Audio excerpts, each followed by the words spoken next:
First bike I had was a 175 Kawasaki dirt bike. My dad bought for me when I was a kid. It led to this.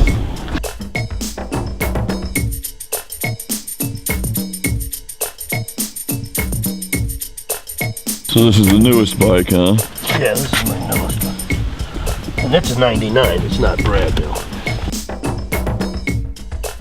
Had it 3 weeks. Took it to Flagstaff the first weekend I had it. Tested it out. Ride's good. Nice comfortable ride. So you're getting bigger bars like the other bikes this Absolutely. Just saying, it looks a little scrawny for you there, right? Absolutely. Bigger bar. It's going to put some spoked wheels on it and get rid of the mags. Going to powder coat the wheels. The hub's black. Put stainless steel spokes in them like the red chopper. Powder coat the lower sliders. Gloss black. Just change it around a little, personalize it. It's the fun of them. Working on them, making them your own.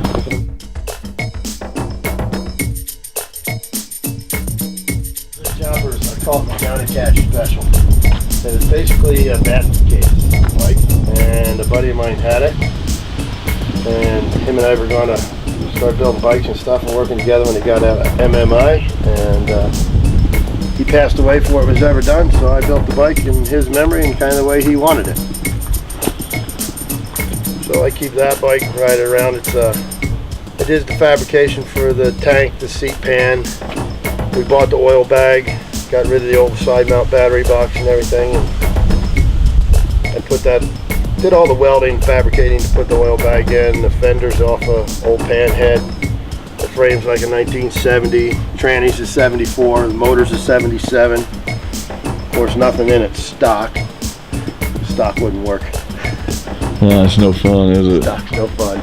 It's got all S&S and parts in the motor. Paint job was done by Ray Drake down in Grand Junction. He paints all my bikes.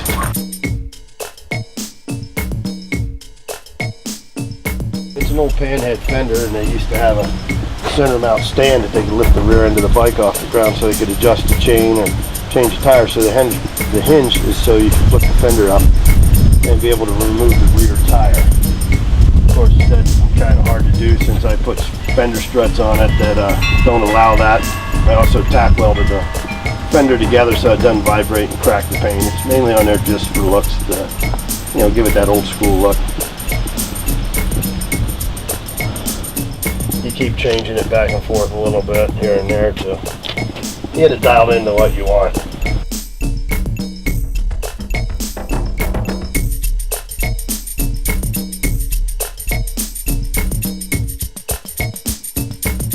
These three are my only Harleys. Well, I had an old Sportster when I was in the Army. It stayed in Europe. It was kind of a bike that got passed around from soldier to soldier. Yeah, I like riding the road. I like riding the mountains. The winding mountain roads. One of my favorite things to do is take off and ride and find little small towns, like little mining towns or something, just little out the way places, and hang out and have a few beers and stuff with the local people and keep moving on.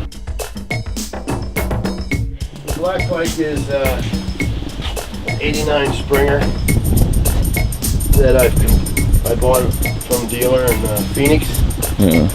And then I rode it pretty much to death, and then rebuilt the motor, put a 98-inch motor in it, kind of souped it up, put a belt drive on it, and that's more like my old school chopper to go cruising around in. That's my hot rod bike, and I have a Cadillac to go touring on, But that bike I've ridden all over the country. It's a fun motorcycle. A lot of fun. It has that old style look with the front end, Put the Eich on it and the belt drive and everything else. But it has a ghost plate and paint job on it. Favorite place to ride so far? Rocky Mountains. Without a doubt. Without a doubt.